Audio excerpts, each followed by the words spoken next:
So let me get this right. Russell Westbrook has had his worst season in his 14, 15 years in the NBA thus far. But because he's playing bad basketball, you send death threats to him and his family. Good brother, I met him. Good brother. He's not playing good basketball. He's playing. He's shooting. This is the worst I've ever seen him shoot. The turnovers have been a problem throughout most of this season. But death threats. This is a strange society.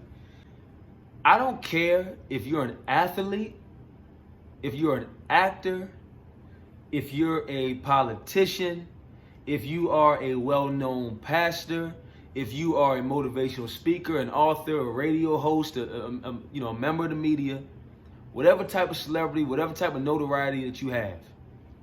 I don't care. You might be a person that has no notoriety. You do not deserve. Death threats is just something that should just be completely unacceptable.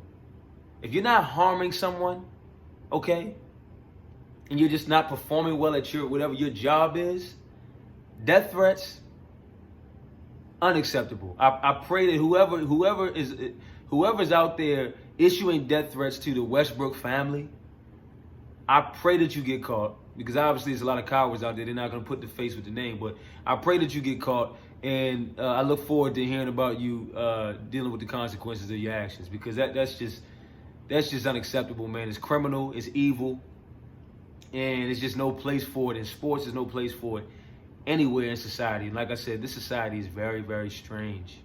It becomes more strange by the day.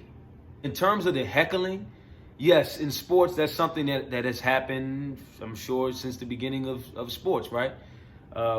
Fans heckle players, especially opposing players. But guess what? I hope those fans are prepared for the player to defend their name, to defend themselves, because they have every right to do that. The problem is you have a lot of spoiled fans today. You have fans that think they can go to, now I go to games. And one thing that I would never do, I'll spend hundreds of dollars on a ticket. I would never go to a game or go to a concert or a place of where I'm looking for entertainment or to see competition live and in living color, up close and personal. I'm never going to do something towards those individuals that are on that main stage that I would not feel comfortable doing to them if I was to meet them or, walk past them on the street. I met Russell Westbrook. Really good dude. Well, I mean, he treated me, and my guy Malik was with me. He treated us great. Really good dude. I met him. I'm not going to say something on here, or I'm not going to do something towards this brother as a fan of the Lakers because I'm upset at his play. I'm not going to do something going to a game. I'm not going to call this man disrespectful names and things like that. I'm not going to get personal with it.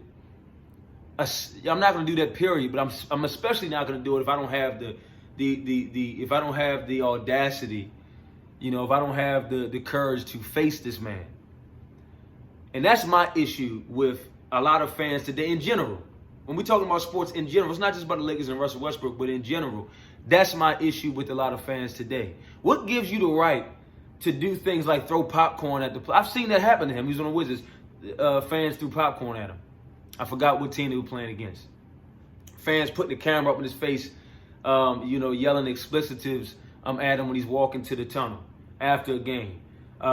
He's playing an away game. He falls out of bounds. A fan sitting courtside pushes him. Or he's playing in Philadelphia.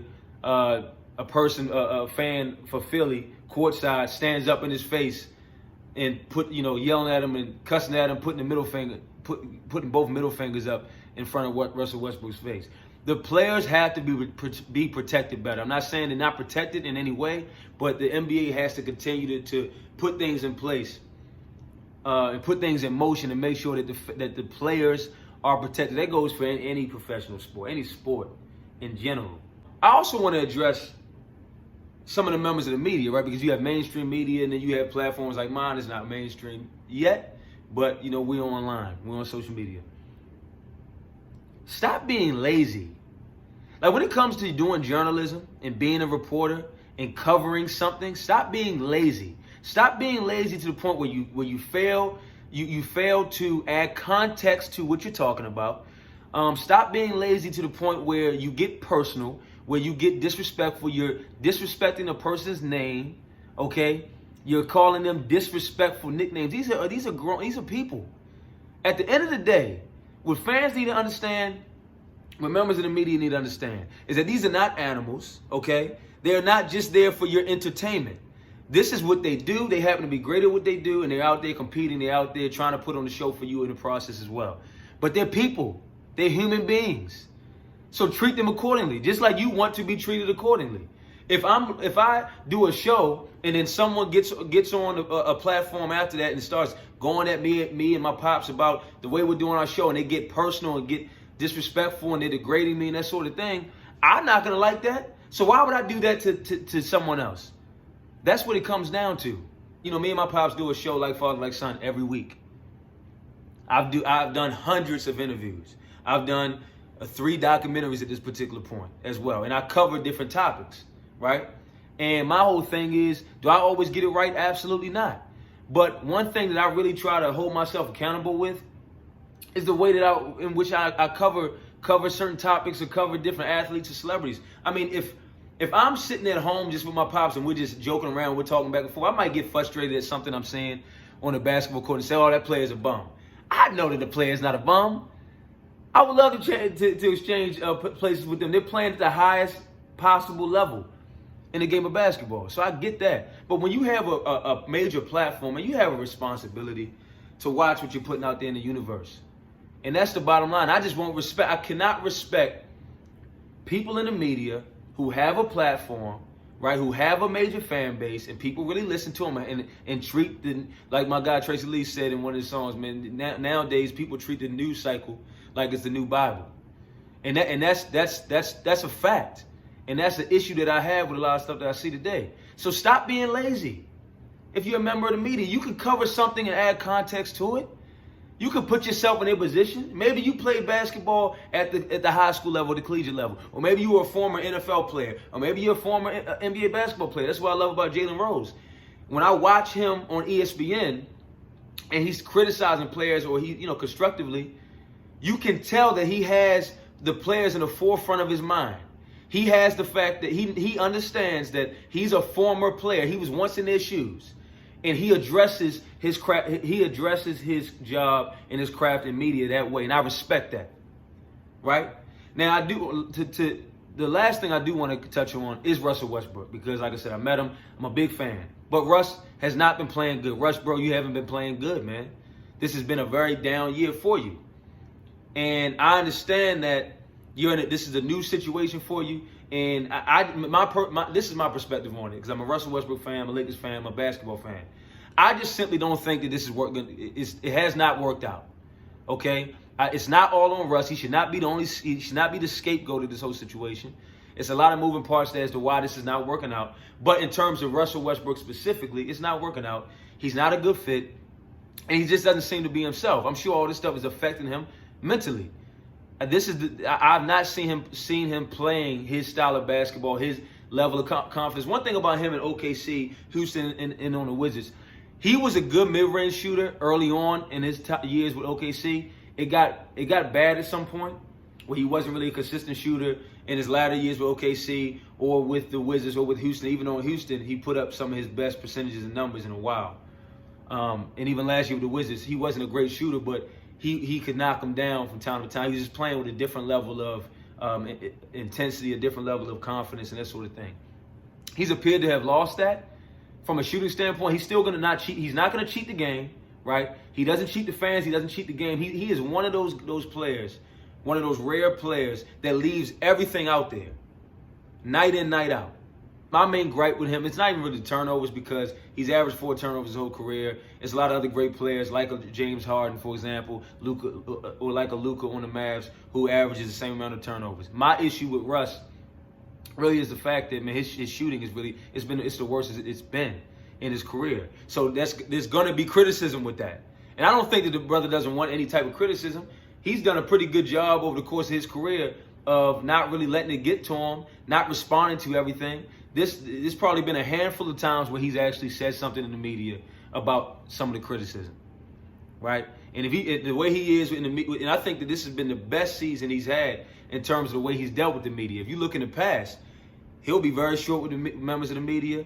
He'll be very sarcastic with them when he feels like you're not doing a good job as a journalist, when you're being lazy, when you're getting disrespectful, when you're getting personal, when you're not adding context to it, and when you're asking questions that really have not much to do with the true basketball critique. But I'll end it like this. What I would love to see, as a fan of the sport, as a fan of Russell Westbrook, as a fan of the Lakers, I would love to see Russ just start playing better, right? That's the biggest solution right there to all your problems, whatever your problems are. I'm talking about in terms of the game of basketball. I would just love to see him play with that same level of intensity and confidence that I've seen in his 14, 15-year career. And I would love to see him, just playing better, man. Better shot selection, better decision making, slowing the game down a little bit, letting the game come to him more. I would love to see him be able to turn things around for himself. I'm rooting for the brother. That's what I want to see. But obviously, when you're not playing well, critique is going to come with that, and that's fair. Just like if a member of the media asks a stupid question, you're going to respond in a certain way, right? As you should, because they should be doing their job better too. Just like they have high expectations for you and how you should be, approaching your job as a $44 million man. But at the end of the day, death threats, disrespect in the mainstream media, personal attacks on his character, as if this is not a brother who has done some great things in the community and who has really provided us with some beautiful basketball and some great moments over the years. I just feel like there's no place in sports, there's no place in society for that. But like I said, to start out this video, society today, it's extremely strange to me.